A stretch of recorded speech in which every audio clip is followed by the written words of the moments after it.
Hepimiz sen yapalım.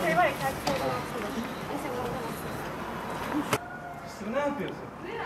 Ne yapıyorsun?